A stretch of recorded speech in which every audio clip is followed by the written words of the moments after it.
من تعن الوجوه لجوده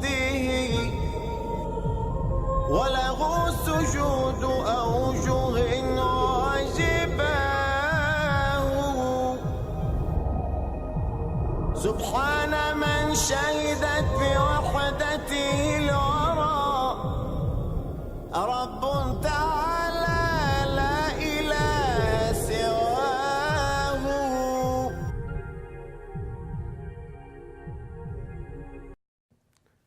Welcome back. Sister Nicole, we got to the point now, you are a Muslim. I want you to tell me a little bit about the obstacles you faced. Your environment changed now, the circle of friends, the reaction, the family's reaction. Yourself now have to learn new things, adapt a new lifestyle, and definitely that comes with some difficulties and struggles. I want you to tell me a little bit about that. I want you to tell me about the positives that came through that also, and take us through your growing now with Islam. So I did my shahada that there is no God but Allah, and that Muhammad is his messenger. Great. I did this in a modest way. I didn't have a party or have a bunch of people. I just had some people from the class. I went to a new Muslim class at the masjid, and Hassan told me about the class because I was like a child, like just begging him for information and what can I learn? I want to do more, and where can I go? And he would just tell me, oh, you could go here, and he would just feed me bits of information and see where am I going to go with it. You know, he was like, I don't want to get too involved because it's not good to spend a lot of time with a girl and stuff you're not married to. So he would just tell me, okay, you could go to the masjid, but he wouldn't go with me, you know. And I would think, man, the masjid, that's the Islamic Center and the mosque. Yes, what the Islamic Center you went to? I went to the one in Richardson, the Islamic Association of North Texas. Excellent. So I went to the Sunday school there, and I would go every week, and I would tell my friends about it, and this is what we learned today, and I would make notes. And even today I go back and look at my notebook at all the stuff, learning about Abraham, learning about the prophet, and I was so excited just to feel like I'm changing myself. The closer that I got to Islam and that I started to feel closer to God and closer to this new faith, I started to want to look like I was, this girl. And so even to go to the class, I didn't even have clothes that were suitable to wear inside a masjid. I would have to go buy something that was at least cover my legs, and my sleeves were always just barely to my elbow, but to me that was really modest, just for it to not be a low cut modesty exposing is a relative shirt. issue. Yes. So I didn't even have clothes that in my closet that were appropriate to wear to go to a mosque. So I would have to buy something, a sweater or something to wear so I could go sit in the class. And I didn't wear the scarf at all over my hair. I would just go in with whatever and go sit in the class. And nobody said anything to me, like, oh, you should dress a certain way or anything like that, like, because they know, like, this is a class. Some people came from colleges just to learn about the religion for educational purposes, and so I just looked like I was one of those kids. It was a welcoming environment. Yeah, they didn't know that I was trying to convert or anything. They thought maybe I'm from a college. So no one really put any pressure when I would go. They wouldn't ask me questions and stuff. They would just teach. And I think that's why I kept wanting to go back, because I could just go there and learn, and no one's kind of pressuring me to change or anything. Beautiful. So I think that was what I liked the best about that. I would spend a lot of time also researching on my own, and I even told Hassan, I would love to visit a Muslim country. Like, once I was talking to him, and I was like, it would be so cool to visit a Muslim country. I would like to see how people live in a Muslim country. And I felt like it was like going to be so different, that it was like going to be full of people who were just all close to God, and I was going to have some kind of spiritual awakening, and I thought I needed that. And so he got excited about that, and he was like, I'm going to call my family and tell them that you want to come, and they will host you. And I'm like, oh, Interesting. really? And so he called his mom right there and said that there was a friend of his that would like to come and visit, and would it be okay if I stayed there? And I had met his mom a couple of times, and so she was familiar with who I was, but she was kind of confused, like, well, do you want to marry this girl, or why does she want to come here? And he's like, no, she just wants to come and learn more So about. it was a pure friendship at the beginning, and he Right. was trying to help you We through were the trying steps. yeah, he was trying to help me, and his mom was like, sure. And so before you know it, I'm on a plane to Jordan, and my Interesting. family is like, I think there had just been some problems in Bangladesh, and my family said, be careful in Jordan, because there's all those people and all this, and they really associated that Bangladesh and Jordan were the same, and so this was the kind of family I was coming from, where we just don't, no one knows where these countries are or what kind of people are there or anything. So imagine, so I take Your girl now is going there. yeah, they think maybe I'm never coming back, So when I was there, they have a Vonage phone, so I could call my family, and it sounded like I was in the next room, and they felt so comfortable because of that. But his mom and dad welcomed me like I'm gonna marry their son. And at that point, there was no idea of any kind of a relationship or anything. It was just a girl wanted to come learn more about Islam. An experience in Muslim country. Yeah, and so they were so nice to me, and they picked me from the airport, and they had a room for me at their home, and I would sit with his mom and snap peas and help her cook, and she would practice Arabic with me. I had these little Arabic workbooks, and she would practice with me around the kitchen, like, this is a stove, and this is what we call this and that, and I would teach her words in English, and so we spent every day together, me and his mom, and we didn't go to any glamorous places or go to sightseeing and all that stuff. It was just, I wanted to be in a Muslim country. She took me to the mosque a few times there in Jordan, and you could hear the adhan every morning, like the Fajr, and we would wake each other up, me and his mom, and his dad is a pilot, so he was gone a lot, so it was just me and his mom a lot, and his sister, and to me it was just so peaceful, this country. Like, everything was very simple. Like, you would just go to stores or go have tea somewhere and just talk to interesting people, and I just felt like, wow, and I wore hijab every day while I was there, because his mom and his sister wear hijab. And I thought that it would be really rude of me not to, because I'm a Southern girl. So you want to please your house, your home host. Yes. So I brought all these clothes with me to dress in full hijab every day. And I was there for 30 days. And I wore it every day, every time we left the house, because I wanted to see what it's like to live like these people. It was kind of like a social experiment of mine, and I definitely had no intention of wearing it when I came back.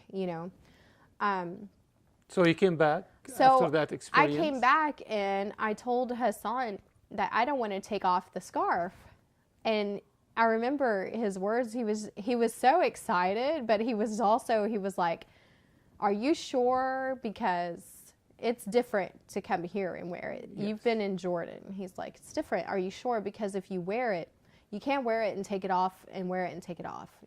Like, you have to wear it all the time." And he's like, "It's really hard. All right, is that something you really want to do?" And I'm like, "I don't know what it's going to be like." I said, "But I just know that I feel so weird to not have it on, to go around without wearing it. It feels weird because I had worn it for so long. I got used to it." And I would get so many How long you compliments. spend in there wearing the hijab? 1 month. 1 month. One Okay. month. Every day for a month, with the intention that you're eventually going to take it off. So you feel excited. This is a temporary thing. Oh, I'm this among is them, fun. so I'll do what Yeah, they do. it's so fun, Experience. and people would give me lots of compliments. "Oh, you, mashallah, you look so nice in the hijab," and so you feel so good. And for the first time, I felt respected. An appreciation. Right, because at that time, a girl like me would go around, you would get a lot of stares, and men would make comments or something at you, and for me, the first time I was walking around and I was being looked at with respect, or like I was a good, pure girl, and that, you know, that maybe I was just a girl from there, you know, it was a different feeling. And so I got addicted to that. And I put hijab on a completely different way than anybody would normally put it on. Like, it was just kind of for fun. And then I just couldn't take it off afterwards. And so I always tell people, I'm like, just try it for 30 days with the intention that you're going to take it off, and then see if you can take it off. Because really, I don't think you can. So I came back and I told myself, okay, if it gets too hard, I'll just take it off. And I would always just find a way to make it work. Like, when I came back to Dallas, I needed to find a new job because I didn't want to work in the clubs anymore. I felt dirty to do that. I felt like it was a dirty place, and I was trying to live a clean life. So this trip and this break gave me transformation period. And I wanted that. I said, I know myself, and I said, I need to take myself out of this environment and go somewhere else and get strong, so I can come back and say, okay, this is a new me, and I'm only going to live my life this way. So I came back, and I needed to find a job because I'm still a single girl, and now I'm a single girl who's a Muslim who has to support herself, and now she wears the hijab. So what am I going to do? I was eating cereal for dinner, you know, like I was just like, okay, I'm just going to keep going until it gets too hard. And nothing ever seemed too hard, you know. I would go to job interviews, and people would talk to me on the phone, and they would see Nicole Queen. Okay, they'd talk to me. Oh, she sounds wonderful. Come in for an interview. And I would come in with my hijab, and they would say, Nicole Queen, and just look around me. And when Nicole they think stands up, I'm not Nicole Queen. I look like a foreign girl to them, you know. And I would stand up and say, I'm Nicole Queen, and they're like, hi, okay, you know. And you see right away that you don't have the job before you even sit down, you know. Yes. They're just being nice. Yes, So I went to so many interviews and didn't get any of the jobs, and I was overqualified for these jobs, you know. So I started to call Hassan and say, what do I do now? He was like my on the phone counselor. What do I do now? Some people, Muslim people, would tell me, take off the scarf and get the job, and then put it on once you have the job. And I'm like, that's lying. I'm like, that's wrong. And Hassan would tell me, what? No, you don't have to take your scarf off. No, you know, don't do that just so you can get a job. And he's like, you know, this is the devil testing you. He's like, you can do this. Keep it. Keep wearing it. You know, God's going to see that you are being strong for him, and he's going to make a way for you. And I'm like, I hope you're right, because this is hard. You know, I was like running out of money, and I didn't know what I was going to do. I didn't know what was going to happen to me in the next 2 weeks, you know. Extremely interesting. So I went to some interviews for some Muslim companies who had books, educational books and things like that. And so I went to an interview, and they were thrilled to have someone who had a professional American background to come and work in a Muslim company, you know. And I could wear my scarf there, and they were happy for me to wear the scarf, you know. And there was a place to pray, and it was just like everything that you would want as a Muslim, you know. You didn't have to feel uncomfortable. You're off for Eid because it's a Muslim company, you know. And it was just like all these, it was like such a blessing. And Wonderful. It was way less money than I was used to making. It was way boring compared to the jobs I was used to doing. It was so beneath me who I thought I was, and I thought it was so wonderful. You know, it was just, to me, it was the best job you could have. Now your inner being looking at it, right? You're not looking at I'm it just as like, through the lenses you had and through the materialistic That's views right. you developed. That's right. Wonderful. It was just so great to me. It was as if I was the professor of a university. You know, I thought it was so wonderful. Other difficulties you faced, your family, when you said, I am a Muslim to them, your friends, the circle of friends you had, the drinking buddies you had before, and everybody you had contact and relationship with, whether professional or just partying people. What was the reaction? Here's a new Nicole. She's covered now. She's not one of us. Did you go through something like that with them? Were you accepted? Were you rejected? Tell us about that. You can imagine when I come back, first thing that I needed to tackle was having an income, you know, because I need to eat something besides cereal and I need to pay rent and stuff. And I had a roommate, a girl, and I came back and I'm wearing a scarf and I'm not working in nightclubs anymore and all of these things are different. And she saw me going through that direction. But when I came back from Jordan and I'm wearing the scarf, it was really strange for her. And if she was inviting a guy friend to the house, like I would run to make sure I put my hijab before anyone came over. And she would be like, you're going to wear that? And okay. And she would just go along with it, you know. And a lot of my other friends, they weren't accepting. A lot of people stopped calling, you know, the phone stopped ringing. I wasn't cool anymore because I couldn't go out at night and drink and stuff like that. So I wasn't cool to them anymore, and they didn't really want to hang out with someone who made them feel kind of bad for who they were, you know. So they dropped you. I got dropped like it was hot. And that was okay to me because I had this whole new exciting life, so I didn't really care. And I'm so glad that I was at that point where I felt confident because it would have been really hard. Emotionally, how did you feel about it was a confusing feeling. The rejection. Because I'm like, should I be upset or should I be happy? You know, I really felt lonely for a while. I was very lonely because I had also had to explain this to my parents. So I didn't have the support of my family. My brother was even kind of upset, like, what are you doing? My friends weren't calling anymore. I had to replace my old life with a new life by myself. I'm not married, you know, so I didn't just have that to scoop in. So basically you lost all the support system. Lost your social life, your support, financial support, your everything that you know is gone. It's all gone. But within your heart, really inside, how did you feel? You just kind of don't care. Peace? You know, you don't. It didn't care. matter to you. At night, you will lay there in bed and you will start to think, "Oh God, what have I done?"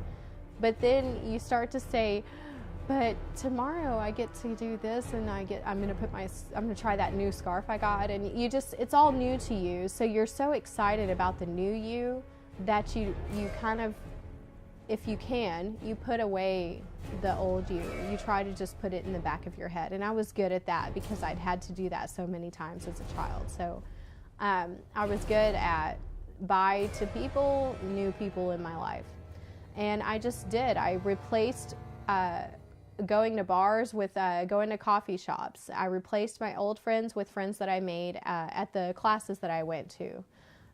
There were Muslim girlfriends that I made there, and we would hang out and we would go indoor rock climbing instead of going out to have drinks, you know. Like, I just found different things to fill that void. It was hard. It wasn't near as glamorous as what I was used to. The clothes were not as glamorous as what I was used to. Everything was less than what I was used to. But to me, less was what I wanted. I wanted simple. I wanted to simplify my life, and I wanted to be peaceful, and I wanted to feel content with something much less than what I was used to. And the feeling that you are now, it is not only simple and you give up that life is comfortable to you, that you're pleasing God at the same time. You're living a lifestyle that is acceptable by your Creator. How did that help you through that period? You see, that's the difference for someone who reverts because they feel like they have to, or maybe because they're getting married or something like that, and someone who reverts because they want God and they want to change their life. That's the difference. You have people who come to Islam and all they have is negativity. They're like, oh, it was awful, people treated me bad, I couldn't find a job, everything was different, and all they have are bad things to say about what happened to them once they became a Muslim. And then you have people who, yeah, all the same bad stuff happened, but it was like, okay, this is just a wall and I just need to climb over it, you This know? is just the test. And it's like, you can look at it this way or you can look at it that way, you know? And it is a test. And what I found was every time I had a test, if I held on strong, something good came. Every time something good came. Beautiful. And it was so true. And I'm like, this is true. When they say that, they're not just being nice to you. It really does. If you hold on, something good happens. I'm like, because blessings kept coming. And eventually, my passion for photography was able to play out. You know, I had to give it up because all I was doing was the club and the nightlife photography. Eventually, I got rid of all of those portfolios that I had built up of shooting, you know, immodest photos of women and all of these things. All of that got replaced with weddings and family photos and babies and things that I could feel proud of. And my business tripled after I put on a scarf and became a Muslim and all of these things where I was worried. I was Your like, private business. yes, my photography business now, I'm super busy. I have a shoot tonight, you know, and it's like, I'm busy because of the fact that I didn't just give up and hang up my hat and say, okay, you know, this is too hard and I don't want to do it anymore. And look at what I did for God, but He didn't do anything for me.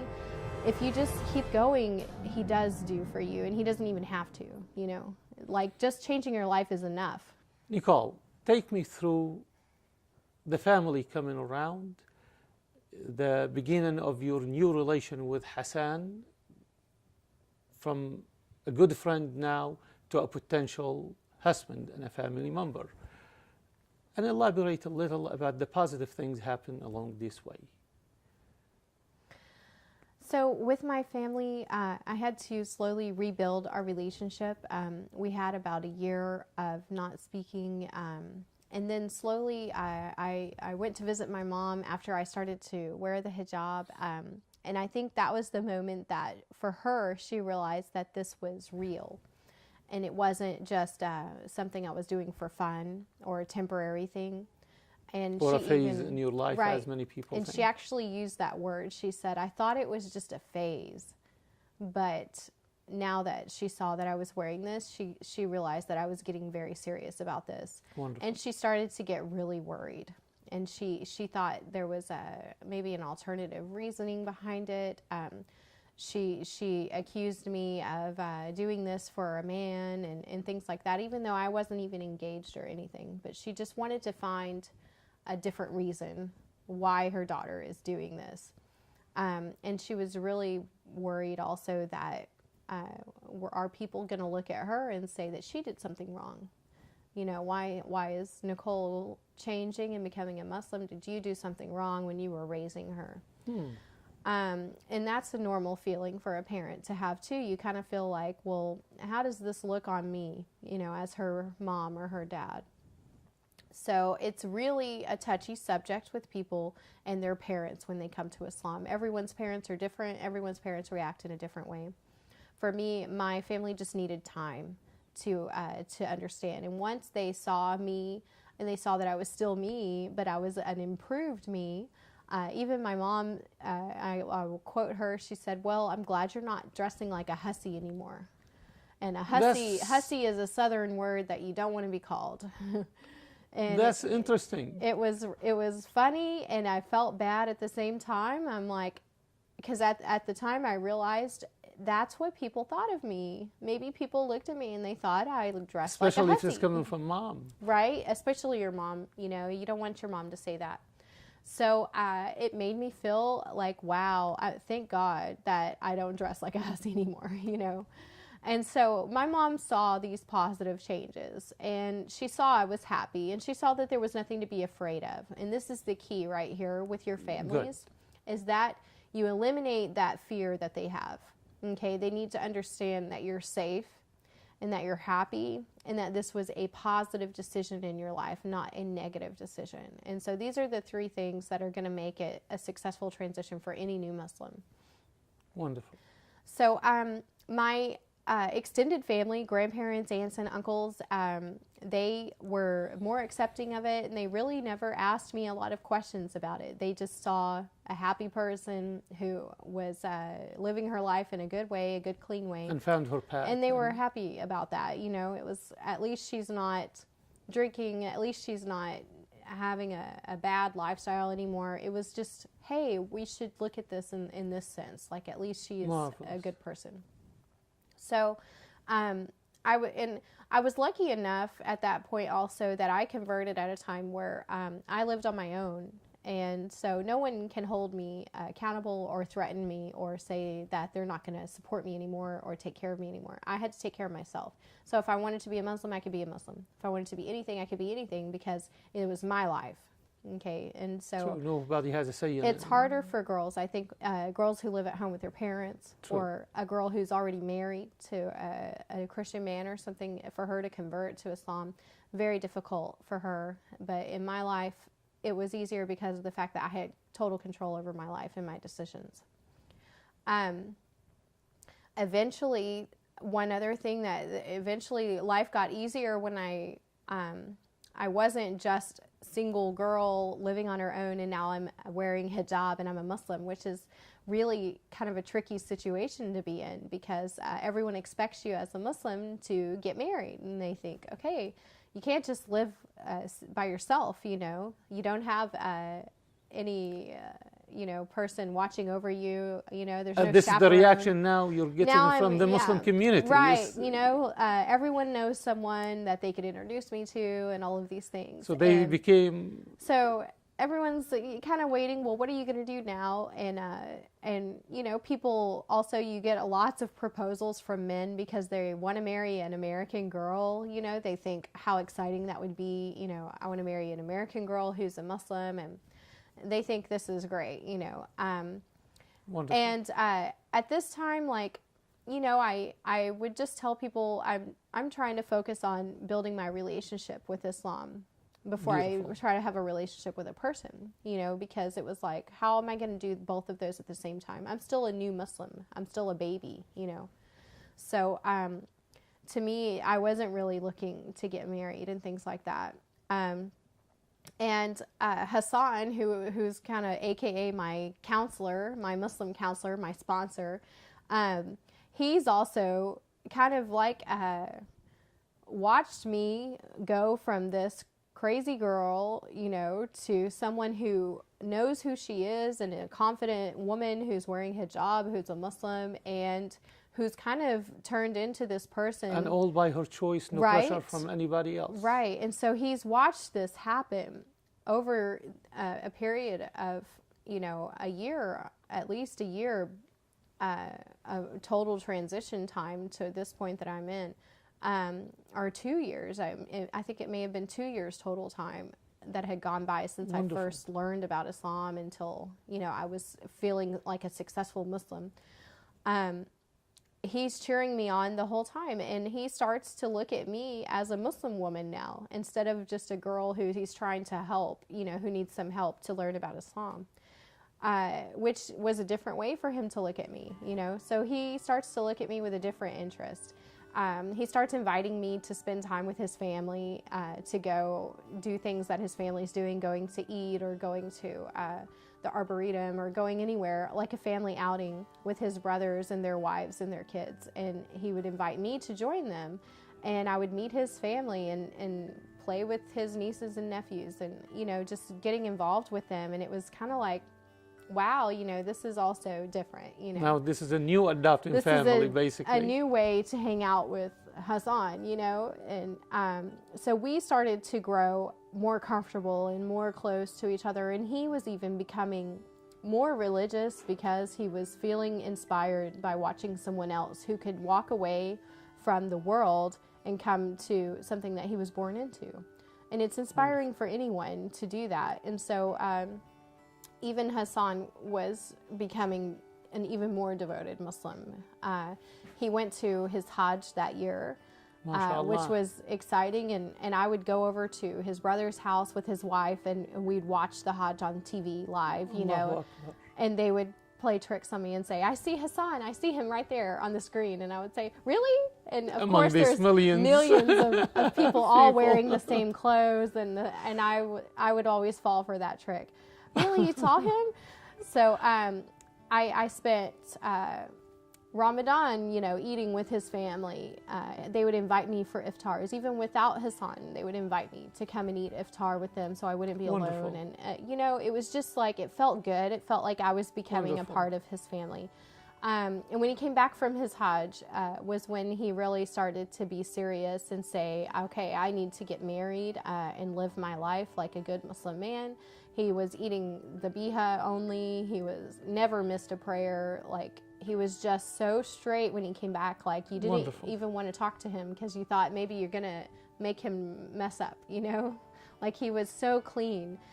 And mashallah, like, I just looked at him like he was glowing. And I began, to really feel like, okay, I want to marry this person, Wonderful. This is the one I want to marry. And what greater person to marry than someone who helps you change your life, And so he talked with his family and he talked to me, and I don't know, it was all a blur the way it happened so quickly. It was like we saw each other when he came back from Hajj, and then it was like, now we're getting married, All of these things happened so fast, and we... Well, you knew each other, you understand each other, and he saw you growing through this process, and you felt probably confident that he's a good guy. He never tried to take advantage of you. No. He never tried to do... And never walked away either, which is, I had already become a Muslim. He could have just stopped talking to me and said, okay, inshallah, you have a good life, and I'm glad that you've chosen Wonderful. this way. So but he never walked away. He was always there. He was there to support.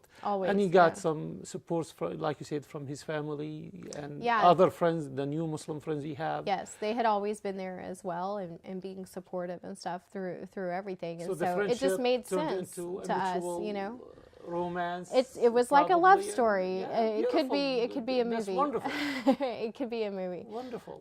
When I brought Hassan home to my family, I think they expected to see someone kind of scary, and when they met him, they said, wow, he's a good-looking man, and he's educated, and he's modern, he's smart, and he's religious, and what better husband do you want for your daughter? Good manners, good Right. He has all of the ethics. things that a man should have, It's just that he comes from a different culture. And so they saw that, and they loved us even more, and they Wonderful. accepted what I had done even more because they saw, okay, this is so good,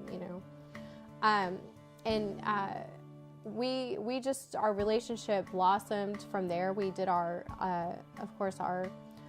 kitab, our nikah, and the marriage rituals and yes. process. Yes. And my friends from the new Muslim class were there because those became my best friends. And the man who taught the class was my wali at the nikah. Your I asked guardian him, for... please speak for me. And we did it at the Plano Mosque. And, the imam actually who married us became a good friend of ours after that. And he spoke at my son's akikah, MashaAllah. So everything just blossomed from there, and it's just such a good feeling to know that you can go through a tough time and sacrifice and let go of what you think is normal or what you think you want in life. You can let go of it to focus on God, and you're still going to have a good life. It's not like it's going to become a burden to you. Like, your life's going to get even better. That is very interesting, and we're going to talk more about this after we watch and listen to more details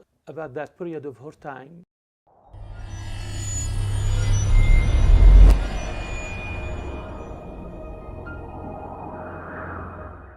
I saw how strong she is in her beliefs, and make me realize that she really serious about it. And I felt, I really want to share my life with her and continue my work, continue my job, to be with her and guide her and take her hand and just make sure she's going to continue on this path. Now we together have a small family. We have a boy and a girl. The boy is almost 2 years, Talal, and a beautiful girl. Her name is Jana. and we just living our life, alhamdulillah, as a Muslim family and living in America, and try to make sure our kids, they're gonna grow on the same path. You know, the outcome of this decision, and I see her, she's still involved, and she give lectures, and she doing da'wah, alhamdulillah rabbil alameen. And I'm glad I did that, you know, to be part of her life and be together.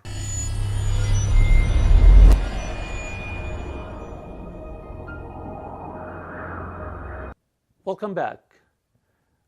We continue with Sister Nicole, and we're going to elaborate a little bit. Many people may think, okay, you arrived, this is the end of the story. Obviously, it is not for you. You became very active in the Muslim community. You have a beautiful faith now. You want to share it with many people. What would you tell the non-Muslims who are watching and the Muslims who are not so much into their religion? What would you tell them about this path, about how wonderful it is? I know you talk, you preach, you have dialogue with people.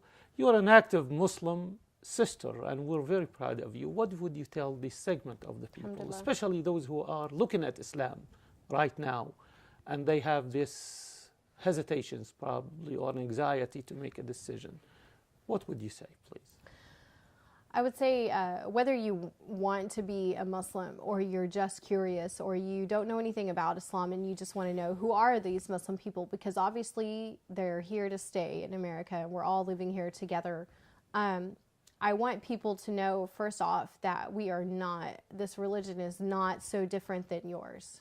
You know, if you're a Christian or anything, all religions basically are teaching you to have a good moral and a good faith, and to live your life surrounded by God. You know, all religions want you to focus everything on something good, and that you're going to live your life dedicated to this.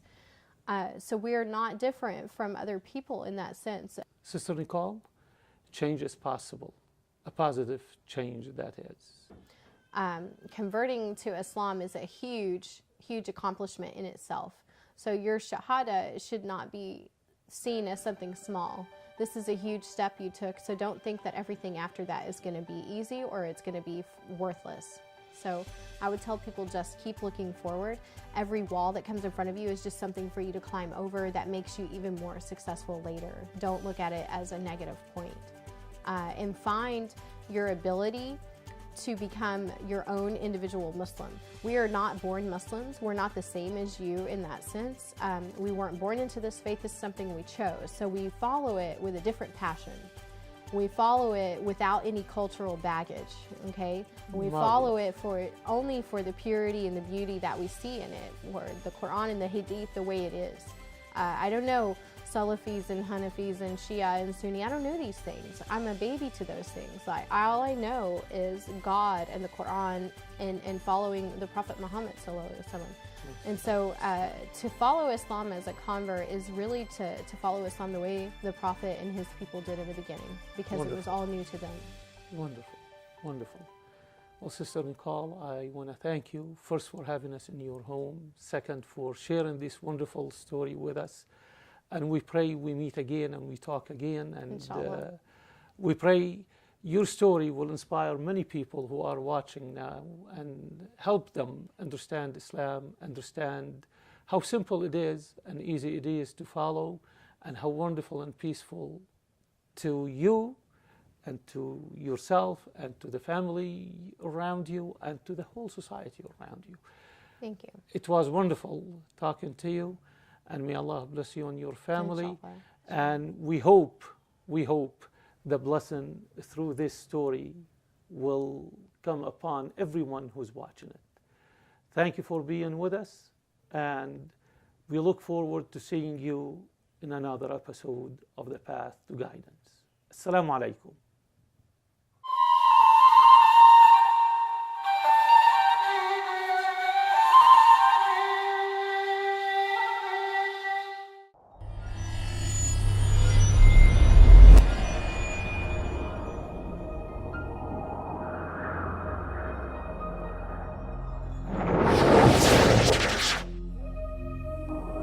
سبحان من تعنو الوجوه لجوه